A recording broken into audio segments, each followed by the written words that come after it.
તો પાણીના પ્રકોપે જગતના તાતને રડાવ્યા છે। બાકરોલ ગામના ખેડૂતોને ભારે નુકસાન થયું છે। સાબરમતી નદીના પાણીએ તબાહી મચાવી છે। નદી કાંઠાના અનેક ગામોના ખેડૂતો પ્રભાવિત થઈ રહ્યા છે।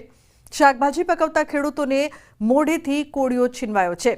તો દસક્રોઈ, ધોળકા સહિતના નદીના કાંઠાના ગામોમાં પાક પણ પ્રભાવિત થયો છે। રીંગણી, ચોળી અને દૂધીનો પાક ફેલ ગયો છે। ઊભા પાક પર પાણી ફરી વળતા જગતના તાતના સ્વપ્ન રોડાયા છે। હવે સાંભળો ખેડૂતોની જગતના તાતની આ વેદના।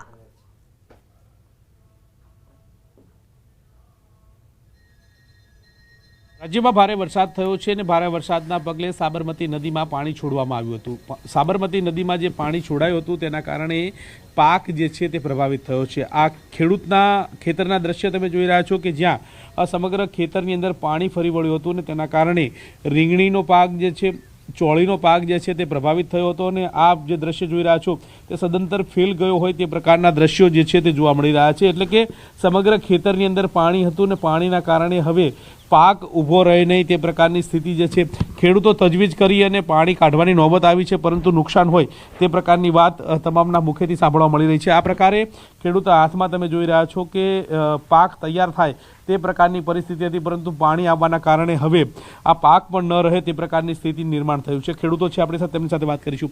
શેનું વાવેતર કર્યું હતું, કેટલા વીઘામાં વાવેતર કર્યું હતું અને હવે શું મળશે?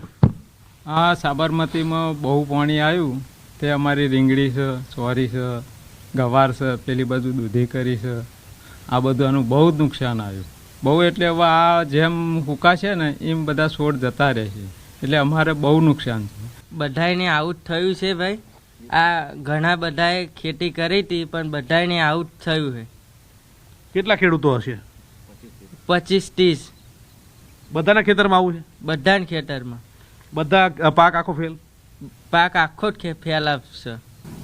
ક્યાં ક્યાં પાણી હતું? હજુ પણ પાણી છોડવાની વાત સામે આવી રહી છે? પાણી તો અહીંયા જે સામે દેખાય ને ત્યાં સુધી પાણી હતું અને સવારમાં 4 વાગે પાણી ખેતરમાં ચાલુ થયું હતું ચડવાનું, તે સાંજે 5-6 વાગે પાણી ઉતર્યું હતું।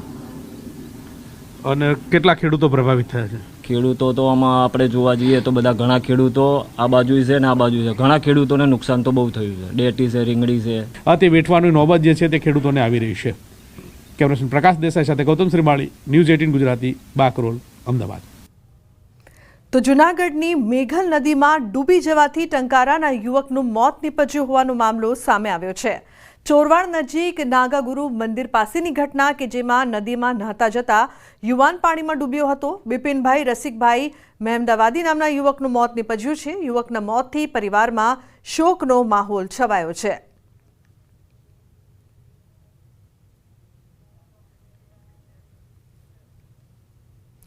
અન્ય સમાચારની વાત કરીએ તો કેશોદમાં નકલી શેર બજારની ઓફિસ ઝડપાઈ છે। લોકોને રોકાણ માટે આપતો હતો ખોટી ટિપ્સ।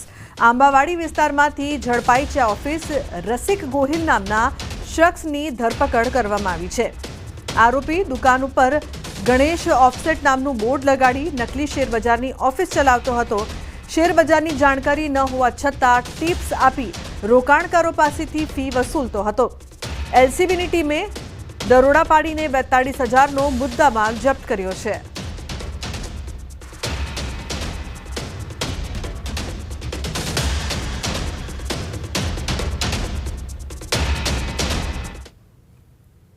અન્ય સમાચાર, સુરતથી હિન્દુ નામ ધારણ કરનાર વિધર્મી ઝડપાયો છે। આરોપીએ હિન્દુ યુવતી જોડે કર્યા હતા લગ્ન। હિન્દુ નામ ધારણ કરી રહેતા શખ્સની ધરપકડ કરવામાં આવી છે। તો પાંડેસરા વિસ્તારમાંથી એસઓજી ઝડપી પાડ્યો। આરોપી ફુલફામ હસનમાંથી હની યાદવ બન્યો હતો। પોતે મુસ્લિમ હોવા છતાં હિન્દુ તરીકે ઓળખ ઊભી કરવા બોગસ આધાર કાર્ડ બનાવ્યું હતું। એટલું જ નહીં, ખોટા પુરાવા ઊભા કરી બેંકમાં એકાઉન્ટ પણ ખોલાવ્યું હતું, જે પાંડેસરા વિસ્તારમાં છેલ્લા ઘણા સમયથી રહેતો હતો। જ્યાં આરોપી પાસેથી અસલ મુસ્લિમ નામ સાથેનું આધાર કાર્ડ, પાન કાર્ડ અને મોબાઈલ જપ્ત કરી વધુ તપાસ હાથ ધરી છે।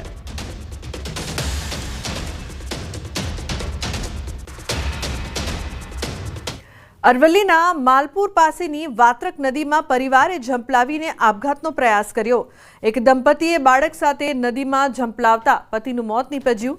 મોડાસા નગરપાલિકાની રેસ્ક્યુ ટીમ ઘટના સ્થળે પહોંચી પત્ની અને બાળકને નદીમાંથી બહાર કાઢી હોસ્પિટલ ખસેડાયા છે. તો પ્રાથમિક તપાસમાં ઘરકંકાસના કારણે નદીમાં ઝંપલાવ્યાનું બહાર આવ્યું છે. સમગ્ર મામલે માલપુર પોલીસે વધુ તપાસ હાથ ધરી છે.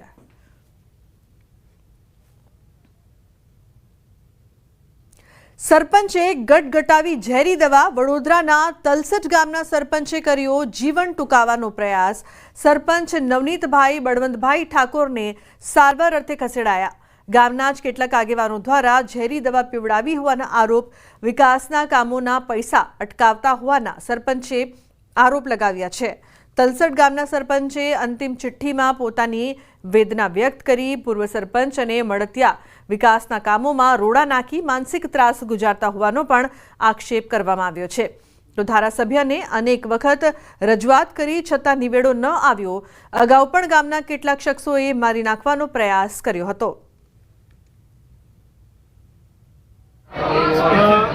રાકેશ ઠાકોર, એમનો ભત્રીજો પિયુષ ઠાકોર, આ તમામ તેમના ઘરના પરિજનો છે ને મારી પાછળ વારંવાર મને હેરાન કરે, વારંવાર ધમકીઓ છે, પોલીસ સ્ટેશન ખોટી અરજીઓ લખે કે સરપંચ મારી દગો એ આપે છે. સરપંચે આ ખોટા કામ કર્યું, પણ મારા કામ એવું કોઈ ખોટા એવા છે નહીં. મેં વારંવાર તાલુકાની અંદર બધે રજૂઆત કરી, પણ મને છે ને મારી નાખવા. મને એ બૂમો પાડવા મળ્યો કે ભાઈ મેં દવા પીધી છે ને આ લોકો મને બહુ ટોર્ચરિંગ કર્યું. મેં કીધું કોણ ટોર્ચરિંગ કર્યું તને? કે સુખદેવ ઠાકોર, પેલો રાકેશ ઠાકોર, પિયુષ ઠાકોર, સતીશ ઠાકોર, આ લોકો મને હેરાન કરે છે. 2-3 મહિના વર્ષથી મને આ લોકો ટોર્ચરિંગ કરે. મને મારા બિલ પાસ નહીં કરવા દેતા અને આ બધું કરીને મેં સુસાઇડ નોટિસ કર્યું. મેં એવું કીધું કે ભાઈ તું ચિંતા ના કઈ છે તું? તો મને એને જવાબ બી ના આલ્યો કે કયા ઘર છે એવું. તો પછી મેં મારા મોટા ભાઈને ફોન કર્યો કે તું કોણ એને કઈ છે, હું પહોંચું તારા. સુરતના પૂર્ણા ગામ વિસ્તારમાં હત્યાનો બનાવ સામે આવ્યો છે.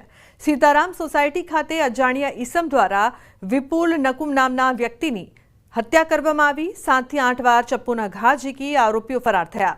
ઘટનાની જાણ થતાં ડીસીપી, એસીપી કક્ષાના ઉચ્ચ અધિકારીઓ ઘટના સ્થળે પહોંચ્યા હતા. વિપુલ નકુમનો મૃતદેહ પોસ્ટમોર્ટમ માટે મોકલવામાં આવ્યો. પૂર્ણા પોલીસ દ્વારા આગળની કાર્યવાહી હાથ ધરાઈ છે.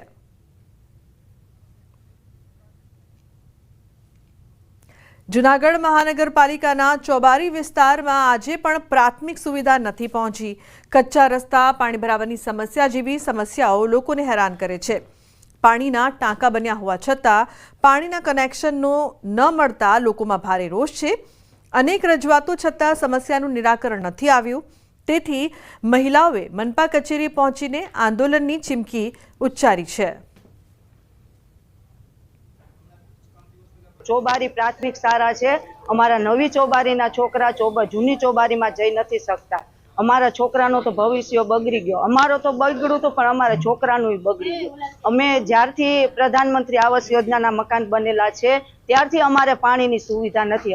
અમારું ચોબારી ગામ મહાનગરપાલિકામાં આવેલું છે, છતાં પણ ગામડા વિસ્તાર જેવું અમારું ચોબારી ગામ છે. તો મહેરબાની કરીને કમિશનર સાહેબને મારી એટલી રિક્વેસ્ટ છે કે અમારી માંગ પૂરી કરે.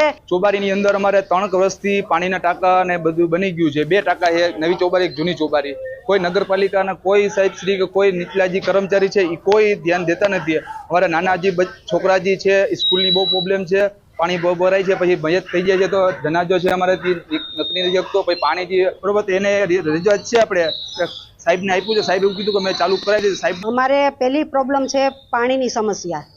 પછી બીજી પ્રોબ્લેમ છે કોઈનું પણ મરણ થઈ જાય છે તો હોકળો એવો આવે છે પાણીનો, ને વરસાદમાં ડેડ બોડી કેવી રીતે કાઢવી એની પણ પ્રોબ્લેમ છે. અને છોકરા નાના છે, સ્કૂલે ભણવા જાય છે તો એ કોઈ સ્કૂલે જઈ શકતા નથી. 4 મહિના એ છોકરાની એટલી મુશ્કેલી પડે છે કે એને પહોંચાડવા કે સામા ગામમાં એટલી અસુવિધા છે. સમાચારનો પ્રવાહ યથાવત રહેશે. હાલ રોકાઈશું એક બ્રેક માટે. આપ જોતા રહો ન્યૂઝ 18 ગુજરાતી.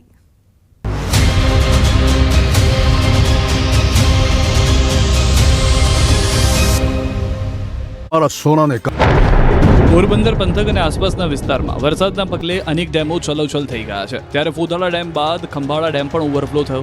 પોરબંદરનો મુખ્ય ડેમના એક એવા ખંભાળ ડેમ ઓવરફ્લો થતા જિલ્લાવાસીઓમાં ખુશીનો માહોલ જોવા મળી રહ્યો છે.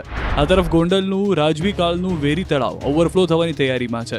ઓટોમેટિક 75 પાટિયા ધરાવતું વેરી તળાવ હાલ ઓવરફ્લો થવાથી સપાટીથી માત્ર 3 ઇંચ જ બાકી છે. વેરી તળાવના ઉપરવાસમાં કોટડા સાંગાણી પંથક તેમજ શેમડા, પાંચિયાવદર સહિતના ગામોમાં વરસાદ પડતા તળાવમાં વિપુલ પ્રમાણમાં પાણીની આવક નોંધાઈ. તંત્ર દ્વારા ગોંડલ, કંટોલિયા, વોરા, કોટડા સહિતના ગામોના લોકોને નદીના પટમાં અવરજવર નહીં કરવાની સૂચના અપાઈ. પ્રથમ વખત વેરી તળાવ ઓવરફ્લો થવાની તૈયારીને લઈને લોકોમાં ફેલાઈ છે આનંદની લાગણી. આ બાજુ ઉપલેટાના ગઢાળા ગામને કોઝવે ધોવાઈ ગયો છે. ઉપલેટા પાસે આવેલ મોજ નદી પરનો ડેમ ઓવરફ્લો થયો, જેના કારણે કોઝવે ધોવાયો. કોઝવે ધોવાતા 10 ગામના લોકોને 10 થી 12 કિલોમીટર ફરીને જવું પડે છે. આ તરફ જાલોદ તાલુકાનો માછણનાળ જળાશય ઓવરફ્લો થયો. માછણનાળા જળાશય ખાતે 24 કલાકમાં 10.63% પાણીની આવક થઈ. માછણનાળા જળાશય ખાતે ગતરોજ 90.63% પાણીનો સંગ્રહ થયો હતો અને આજે 100% પાણીનો સંગ્રહ થતાં ડેમ ઓવરફ્લો થયો, જેથી જાલોદ તાલુકાની સિંચાઈની સમસ્યા હળવી થશે. તો ડેમ ઓવરફ્લો થતાં નીચાણવાળા 7 ગામોને એલર્ટ કરાયા છે. ખેડાના જિલ્લામાંથી પસાર થતી સાબરમતી નદીનું રૌદ્ર સ્વરૂપ જોવા મળ્યું. અમદાવાદના બેરેજમાંથી 50,000 ક્યુસેક વધુ પાણી છોડાતા સાબરમતી નદી બે કાંઠે વહેતી થઈ. ખેડા જિલ્લાના 14 જેટલા ગામડાઓને વહીવટીતંત્ર દ્વારા એલર્ટ અપાયું. જો હજુ વધુ પાણી છોડવામાં આવે તો કેટલાક ગામડાઓમાં પૂરની પરિસ્થિતિ સર્જાઈ શકે છે. ખેડા જિલ્લાના સપ્તનદી સંગમ ખાતે પણ નદીનું રૌદ્ર સ્વરૂપ જોવા મળ્યું. વધુ પાણી છોડવામાં આવે તો કપાસ અને શાકભાજીના પાકને થઈ શકે છે નુકસાન. નદી કિનારે વસવાટ કરતા માલધારીઓના વાડાઓ પાણીમાં ગરકાવ થઈ ગયા. આ તરફ સાબરકાંઠામાં સાબરમતી નદીનું રૌદ્ર સ્વરૂપ જોવા મળ્યું. એવું પાણી આવ્યું કે ઈડરનું પ્રસિદ્ધ યાત્રાધામ સપ્તેશ્વર મંદિર નજીક પાણી ભરાઈ ગયા. મંદિર પરિસરમાં સાબરમતી નદીના પૂરના પાણી ભરાયા, જેથી ભક્તોને મંદિર વિસ્તારથી દૂર કરાયા. આ તરફ છોટાઉદેપુરમાં સવારથી વરસાદે રમઝટ કરી શહેરના વિવિધ વિસ્તારોમાં વરસાદ પડતા રોડ પાણી થયા. રાજ્યભરમાં આ વખતે વરસાદે જમાવટ કરતા 26 ઓગસ્ટ સુધીમાં રાજ્યમાં 84% વધુ વરસાદ પડી ચૂક્યો છે. 26 ઓગસ્ટ સુધીમાં રાજ્યમાં સરેરાશ 741 mm એટલે કે 29 ઇંચથી વધુ વરસાદ પડ્યો. ઝોન પ્રમાણે જોઈએ તો સૌથી વધુ વરસાદ ઉત્તર ગુજરાતમાં 87.43% નોંધાયો, દક્ષિણ ગુજરાતમાં 86.41%, કચ્છમાં 85.08%, સૌરાષ્ટ્રમાં 83.51%, મધ્ય ગુજરાતમાં 79.08% વરસાદ પડ્યો. હવે ઝોન પ્રમાણે ડેમમાં પાણીની સ્થિતિની વાત કરીએ તો ઉત્તર ગુજરાતના 15 ડેમ હાલ 69.49% ભરાયા છે. મધ્ય ગુજરાતમાં 17 ડેમ.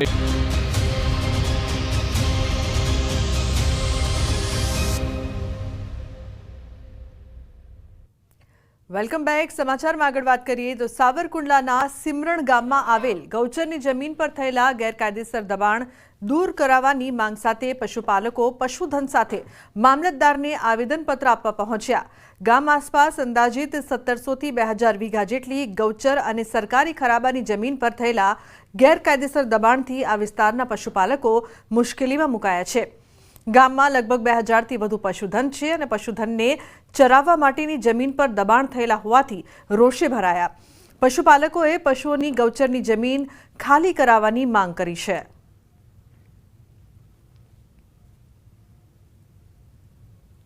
સિમરણ ગામનો જે કોઈ ગૌચરનો પ્રશ્ન અને એક સરકારી પડતર રોડની બંને સાઈડ જે કાંઈ છે એના ભાગરૂપે આજે મામલતદારશ્રીને રજૂઆત કરવા માટે અહીંયા બધા ગામજનો સર્વ સમાજ સાથે ભેગા થયા છે કે જે અમારું કાંઈ 1700 થી 1800 વીઘા જેવું ગૌચર છે ખરાબા સાથે જે કાંઈ સરકારી ખરાબો હોય એ ગૌચર અને પડતર જે કાંઈ રોડની બંને સાઈડ એટલે એના રૂપે અમે આજે અહીંયા ભેગા થયા છીએ. અને અમારી ક્યાં શરૂઆત ગાયોની ત્યારે ક્યાંય જગ્યા રહી નથી, બરાબર. ગાયોને બહાર જાવી છે, રોડમાંથી ઊભા રાખીએ છીએ. એટલે એ જગ્યા તમે છૂટી કરાવવા માંગીએ છીએ અમે તમારીમાં સરકારમાં.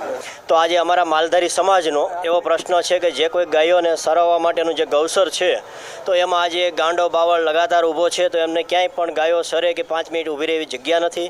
એ માટે એનું ખુલ્લું કરવા માટેની લોકો મારી પાસે માંગણી અને મામલતદાર સાહેબ પાસે અરજી લઈને આવ્યા છે. તો એ માંગણીને મારે ધ્યાને દઈ અને એનો જે કાંઈ યોગ્ય રીતે નિકાલ થાય એ મારી પંચાયત કરવા માટે અમે એની માટે સદ્ધર છીએ. અરવલ્લીમાં અંબાજી જતા 3 પદયાત્રીઓને વાહને ટક્કર મારી. માલપુરના જીતપુર પાસે હિટ એન્ડ રનમાં 2 પદયાત્રીના મોત નીપજ્યા છે. પદયાત્રીઓને અજાણ્યા વાહને ટક્કર મારી. અજાણ્યા વાહનની ટક્કરે 2 પદયાત્રીઓના ઘટના સ્થળે મોત, અન્ય 1 પદયાત્રી ગંભીર રીતે ઇજાગ્રસ્ત. ઇજાગ્રસ્ત પદયાત્રીને સારવાર અર્થે મોડાસા ખસેડાયો છે. દાહોદથી અંબાજી પદયાત્રા સંઘ ચાલતા જઈ રહ્યા હતા ત્યારે આ દુર્ઘટના બની છે. આ માલપુરની પહેલાં જે ટોલ ગેટ આવે છે ત્યાં અમારા 3 વ્યક્તિ છેલ્લા ચાલતા હતા, જે બધાથી લાસ્ટમાં હતા. અમને જાણ કરી કોઈએ અધર વ્યક્તિએ કે તમારા સંઘમાંથી કોઈનું એક્સિડન્ટ થયું છે. તો અમે સ્થળ પર પહોંચ્યા, ત્યાં અમને ખબર પડી કે અમારા 3 વ્યક્તિનું એક્સિડન્ટ થયું છે. એમાંથી 2 વ્યક્તિ ત્યાં ને ત્યાં ઓન ધ સ્પોટ મરણ પામ્યા છે અને 1 વ્યક્તિ હોસ્પિટલમાં એડમિટ છે, જેને વધારે વાગ્યું છે, સારવાર અર્થે છે. વિશ્વવિખ્યાત માં અંબાના ધામ અંબાજી ખાતે ભાદરવી પૂનમનો મહામેળો યોજાશે, જેને ગણતરીના દિવસો બાકી છે. અંબાજી ખાતે યોજાનાર 7 દિવસીય મહામેળામાં લાખો માઈ ભક્તો પગપાળા અંબાજી ખાતે પહોંચશે. માઈ ભક્તો જે દૂર દૂરથી પદયાત્રા કરી અંબાજી ખાતે જતા હોય છે, તેમની સેવા અર્થે તૈયાર થતા સેવા કેમ્પના સંચાલકોએ પણ પોતાની તૈયારીઓ શરૂ કરી દીધી છે. પાલનપુર અંબાજી હાઈવે ઉપરના ધોરી ગામ નજીક પીએન માળી ફાઉન્ડેશન દ્વારા દર વર્ષની જેમ આ વર્ષે પણ 5 સ્ટાર કેમ્પ બાંધવામાં આવી રહ્યો છે. આ કેમ્પમાં પદયાત્રીઓને ઉત્તમ પ્રકારની જમવાની, આરામની સુવિધા, ઠંડુ પાણી, નાસ્તા અને ચાની તેમજ આરામ સહિત અનેક વ્યવસ્થા કરવામાં આવી છે. ફાઉન્ડેશન યાત્રિકો બદલે 24 કલાક તત્પર સેવા માટે શું કરી અને યાત્રિકો રાજી થાય. ગયા વર્ષે જે સેવા આપી હતી એનાથી ડબલ આ વખતે અમારા પીએન માળી ફાઉન્ડેશનના એક સભ્ય, અમારા પીએન શેઠ તમામ યાત્રિકો માટે સેવા પૂરી પાડશે. એ સાથે અહીંયા યાત્રિકોને નમ્ર વિનંતી કે આ કેમ્પનો લાભ લેવા વિનંતી. કોઈ મારી ભક્તોને તકલીફ ના પડે એમના માટે આપણે ખૂબ જ બધી રીતની જમવાની, રહેવાની, ડૉક્ટર્સો, મેડિકલ, અનેક બધી સેવાઓ આપણે અહીંયા બધાને આપશું. જે મારી ભક્તો થાકીને આવતા હોય છે એમના માટે રાસ ગરબા, સંગીતનું આયોજન અને ધાર્મિક પ્રોગ્રામો પણ આપણે અલગ અલગ કરતા હોઈએ છીએ. તો મા જગતજનની મા અંબામાં જેટલા પણ લોકો જે ચાલતા આવવાના છે મારી ભક્તો, એમની હરેકની મનોકામના પૂરી કરે એવી મા જગતજનની માને 2 હાથ જોડીને પ્રાર્થના કરું છું. તો મેળામાં હજારો ભક્તો ચાલતા જવાના હોવાથી પીએન માળી ફાઉન્ડેશન દ્વારા 5 સ્ટાર હોટલ જેવી સુવિધાઓવાળો કેમ્પ શરૂ થવા જઈ રહ્યો છે. હવે કેવી સુવિધાઓ મળે છે?